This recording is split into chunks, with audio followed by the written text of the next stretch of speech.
Okay, so Rav, we're recording. So, Be'ezrat Hashem, we are starting the sixth chapter in Masechet Sotah, Daf Lamed Aleph Amud Aleph, page Lamed Aleph,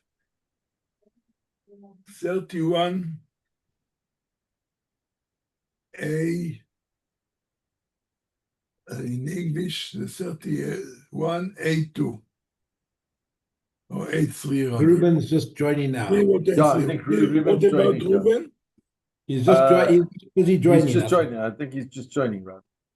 Just give me 1 minute. Yeah. He wants a 1 minute. No, we must just wait for him for a minute. We'll give him 2. Oh, here's there's Ruben. Ruben. How are you, Rav? Baruch Hashem, I'm alive. Okay. God's kindness that He let us to get up in the morning, even if it means some pains here and there, but thank God. Thank God. Yeah. So, Ruben, you know, without me to tell you where we are to start. Where we are to start. This will be the first step. At the beginning of the new chapter. What that? We're starting the new chapter. Nachon meod, very good. Wow, that's really good. 100%. So we're starting the new chapter, as I said, 6th chapter, in page 31a3, those that are following the English. Okay, just to recall, our Masechet is dealing with many kinds of problems with a woman if she shows some signs of lack of credibility to the husband, that she is being suspected to have a relationship with another person. And so we said that there is a process or procedure. First one, the husband, if he feels or suspects, then he has to warn her that she mustn't be secluded with this person. And if, nevertheless, she did, then there is a possibility that if she denies that anything wrong, the husband can, if he is not happy, he can take her to the temple, and there that she will, the process of drinking the water, which will decide or which will prove whether she is guilty or innocent. Okay. So this is the general knowledge that we already had. Now the Mishnah says, if one issued a warning to his wife not to seclude herself with a certain man, and then secluded herself with him, even if he heard of the seclusion from a bird in flight, in other words, even if there's no proper evidence, but since he already warned her, and then there is a very strong suspicion that even if it means to hear from a bird that she was secluded, so he must divorce her and pay her ketubah. Divrei Rabbi Eliezer. So Rabbi Eliezer said, on the basis of this weak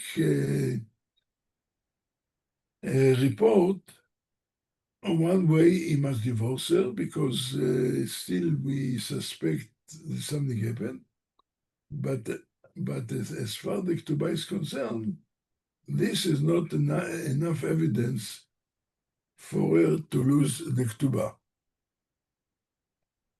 This is words of Rabbi Eliezer. Rabbi Yeshua Omer, Rabbi Yeshua on the other hand says, is not required even to divorce her until the women who spin thread by the light of the moon gossip about her. It's interesting. I don't think that I met this kind of expression that wants to say, no, all this is not enough to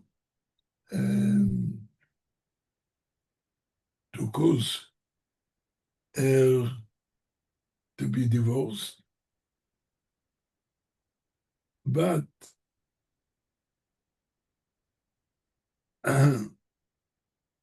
until it becomes the talk of the town, so to speak. I'm talking about that women who spin thread by the light of the moon gossip about her. As I said, it means it becomes a very known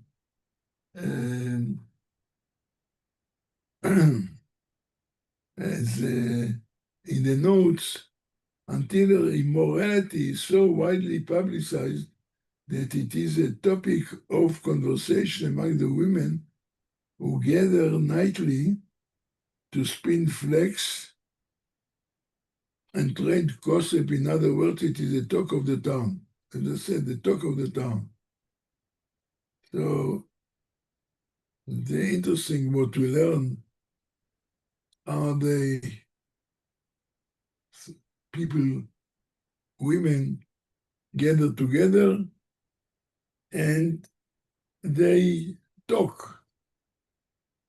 So if it becomes a well-known story, then on one hand,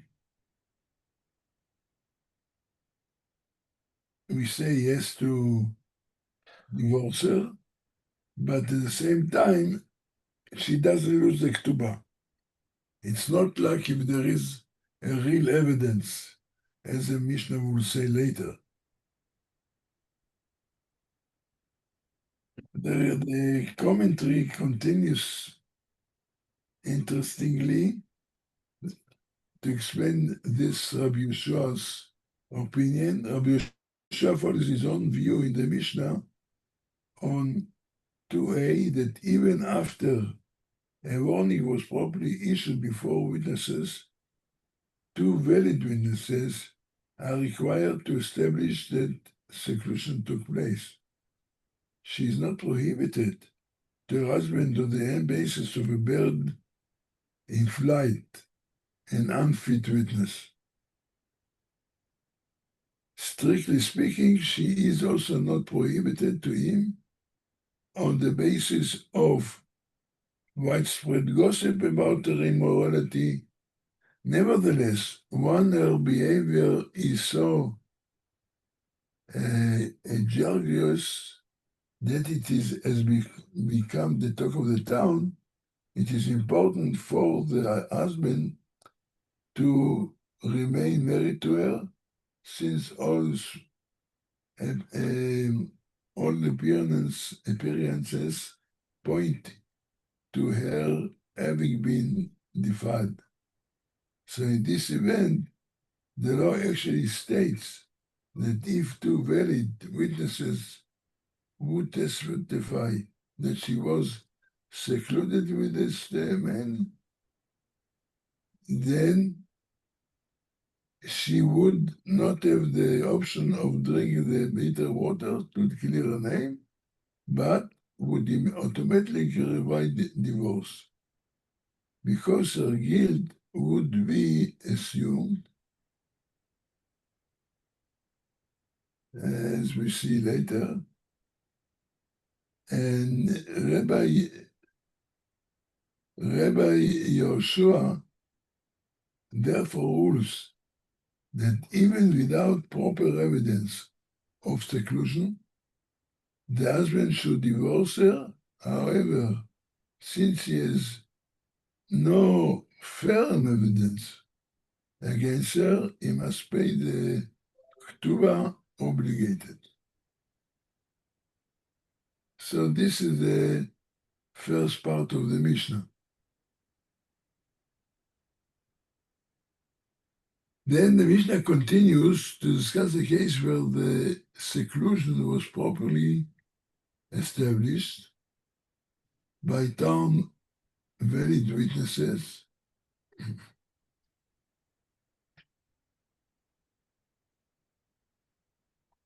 Yeah. According to Rabbi Yehoshua, or even by a bird of flight, according to Rabbi Eliezer, and a single witness then testified that the woman actually committed adultery.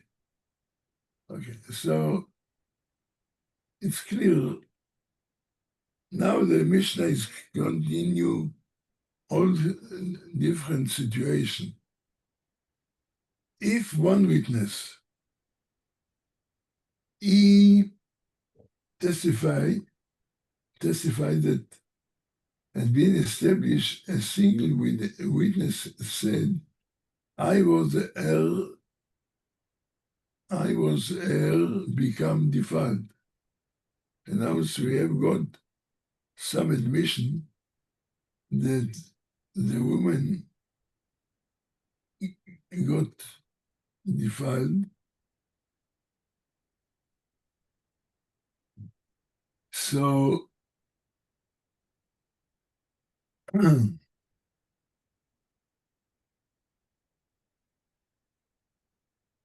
if was a warning and after the conclusion, a single witness said, I saw her become defiled, she wouldn't drink the bitter water, but would be divorced and had no receive her ksuba. So on one hand, we trust one witness that she actually committed adultery.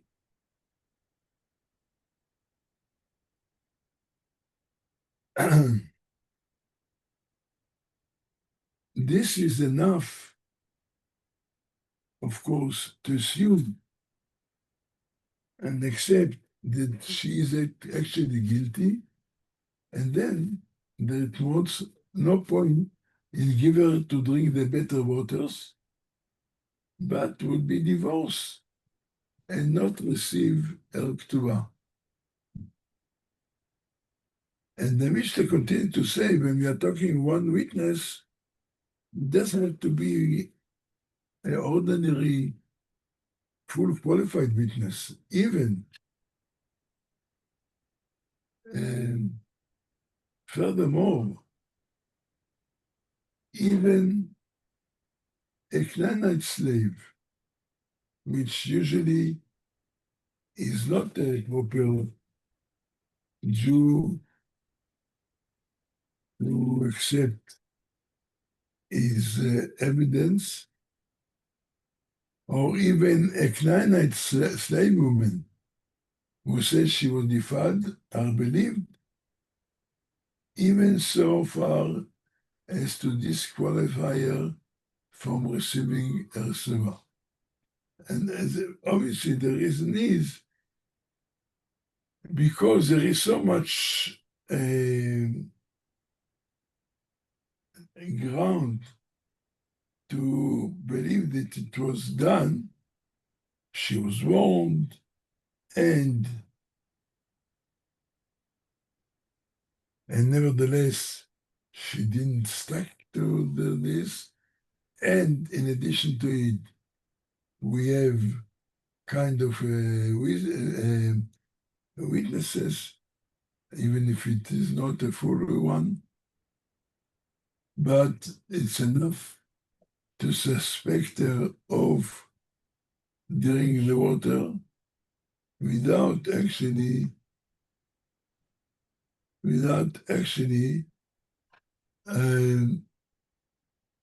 to establish for sure that she committed adultery. So therefore, only she doesn't drink and should be divorced. Rav, can I ask a question? Yeah, It seems that the Gemora here is very lenient with regard to this in a very serious case. I mean, the fact is that not only does she get divorced, but she loses a marriage contract as well. And yet you're taking the word of a slave and a slave woman or a servant who you would not normally allow into a court. So why is the Gemora so, I would say, lenient as far as this is concerned? Because this is a very, very serious case, whether she's going to be divorced or whether she's going to get a ketubah. yeah, It but seems to be very, very because again, lenient as I said, to accept so their testimony when their testimony is not accepted in a normal court of law. yes, but this is a very special case that, again, see the background. The husband suspected her. He warned her. She nevertheless did not adhere to the warning, which means there is a strong suspicion that she actually did have a relationship. But in addition to it, you've got some kind of evidence which, as you say, under normal circumstances, they are not accepted to be able to testify. No, but you could argue that the slave has got an ill feeling towards his mistress. That what? I'm just putting forward an example. The slave doesn't like the woman who happens to be his owner, and he will give evidence. Now you're going to believe the slave, which could cause her to be divorced and lose her contract. He could have a grudge against her. Look, How do you accept that?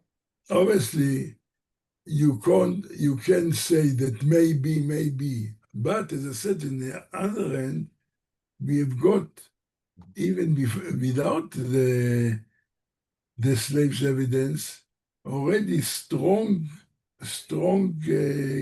grounds to believe that she did, and therefore that and we are talking about the shifra.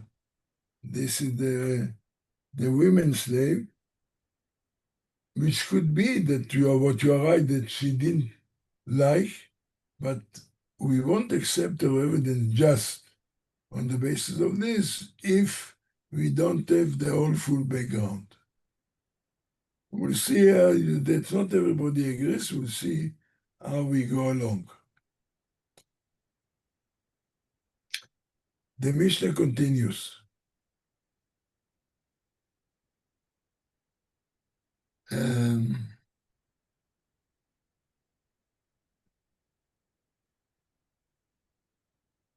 If we have evidence, her mother-in-law and her mother-in-law's daughter, her co-wife,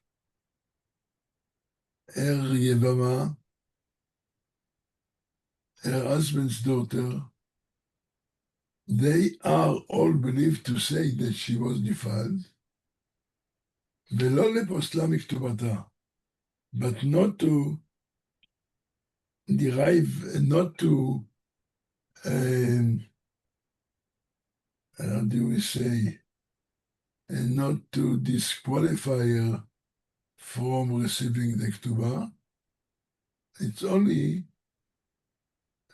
it's strong evidence and sufficient that she should not drink the bitter water and therefore should get divorced, but she doesn't lose the ketubah. That's not enough to lose the ketubah.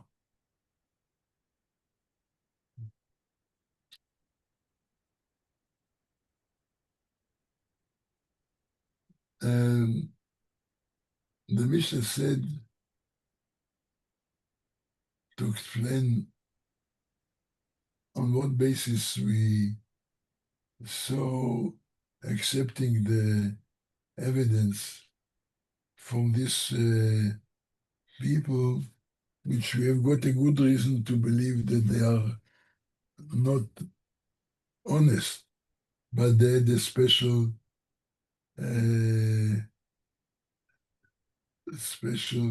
intention to make a problem. So the Mishnah continues to say that there is a source for the rule that a single witness suffices to establish that the secluded Sotah committed adultery. Before revealing the source, the Mishnah explains what have been assumed and the law not been taught. And this, the Gemora now actually argue for the without the text, we would be logical to say that a single witness is not believed, as one could argue in the following argument, even the first testimony regarding the secluded, which does not render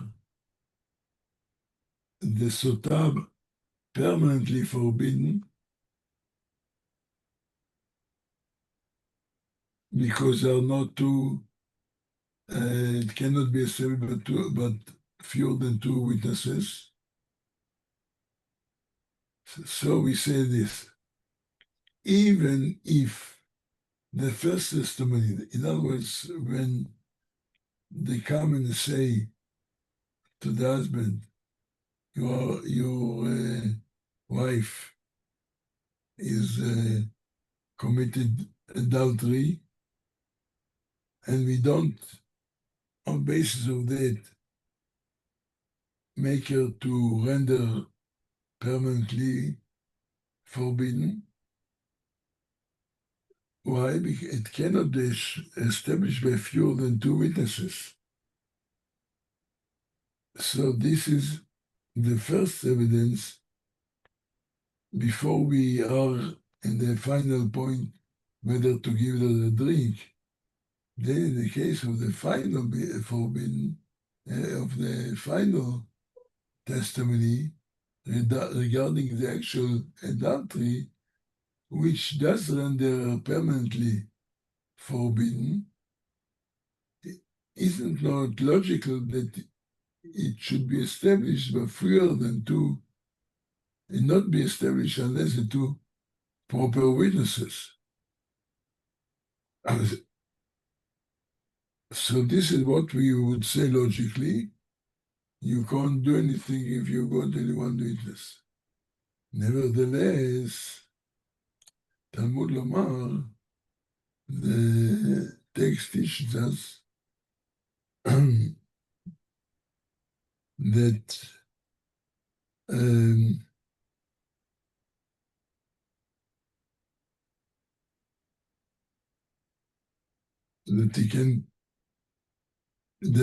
the suspicion is strong. So I would say definitely you have to take two witnesses. It's not logical this not be established by fewer than two witnesses. So therefore, there is a proof from the text, Talmud Omar. It teaches God, it is teaching, the Torah nevertheless states that usually you need two witnesses. But here the Torah says that even there is one witness about her, implies that any manner of testimony that there is about her suffices to render her definite, defined Sotah.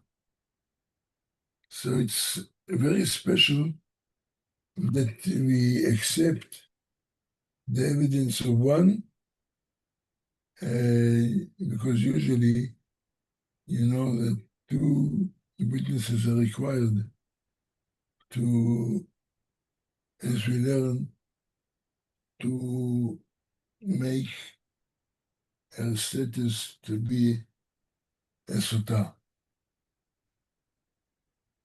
But here, and again, because of the circumstances that prove the point, so we say it's clear, it is that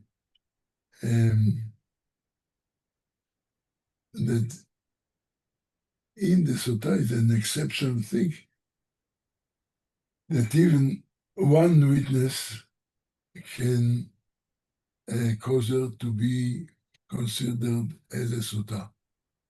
So very, of course, the Gemora learns the source of it.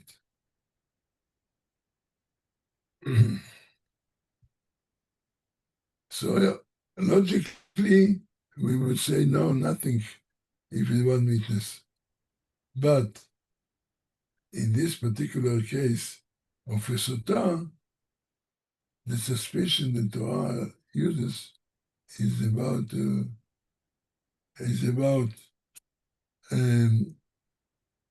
that this, although based on evidence of one witness, so the repercussion is, as we said, because it said ve'ed ein ba.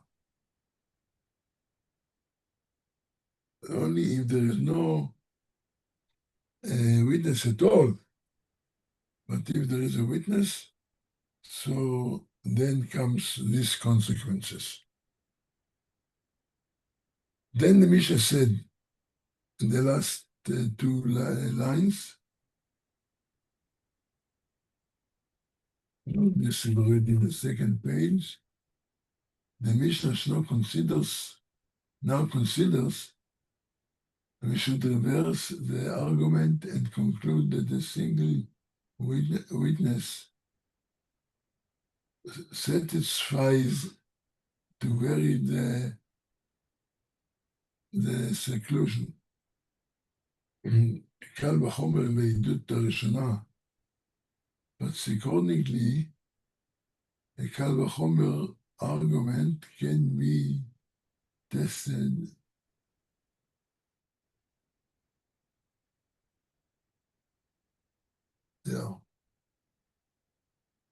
קל וחומר,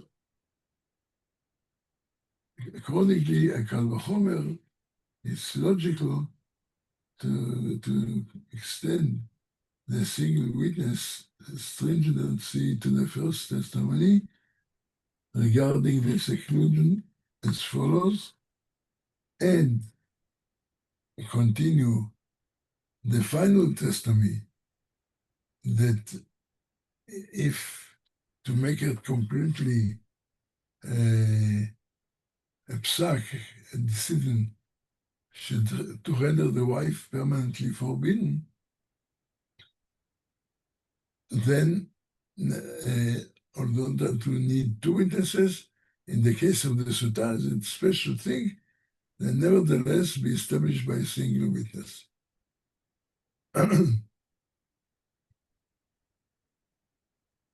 So this is the logic. The Gemora learns from the text because all logic would say that you can't do anything unless you have two witnesses. But the text said, "Ervad davar," to teach otherwise. The Torah states regarding one who is divorcing his wife, for he found there a matter of immorality, and elsewhere, regarding the law of witnesses, the Torah states by testimony of two witnesses shall a matter be established. So we see that when there is not two witnesses, we don't say it was established, but nevertheless, we suspect strongly that she did, and therefore the law says that the consequences, even a law who said that she overlooked the warning, she is become forbidden to her husband unless she drinks the water, which then it will clarify. Then the last part of the Mishnah, what happened if witnesses disagree?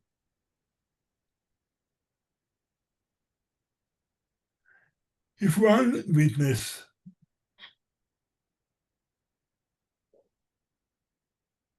said that she was defiled, and the other one denies, other witness says she has not, or the same can be with women. The women can say, yeah. So there is now a contradiction between two and two. One said defiled, one said didn't fight. Or a woman testified that she defiled, the other one says not. On the basis of that, obviously, if you've got now a doubt, she should drink the bitter water. On the other hand, if one witness says she was defiled,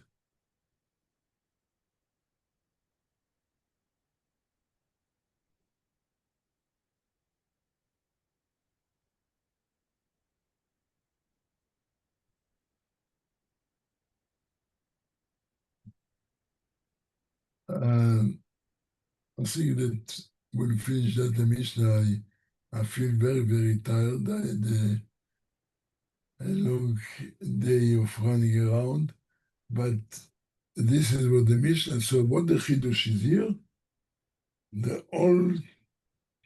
Always we need two witnesses, but in the circumstance of a Sotah, since she was warned, and nevertheless, there is kind of evidence. If it is one witness, even one witness, it's enough to declare that she's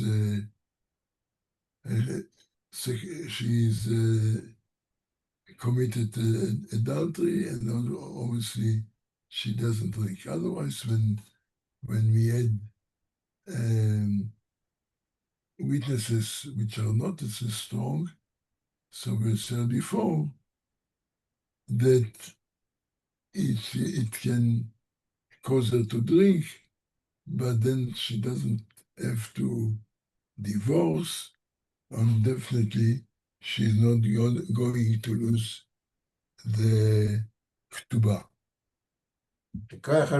Thank you. Gentlemen, I apologize, I'm half Go ahead, asleep. Rav. No, No, that's no, fine. Rav, go ahead. Go ahead. Thank you very I had suggestion to cancel. I said, no, even I won't cancel, even if we only start. And we will resume talking about it next week. Please God. And, we'll briefly go over what we learned. Have a good night and, Well, good night. Have a good Good Shabbos, night, everyone. Good night. All the best. and all the Shabbat best. shalom. Shabbat Shabbos. Shabbat shalom. Shabbos. Be well. Bye bye. Abba, bye.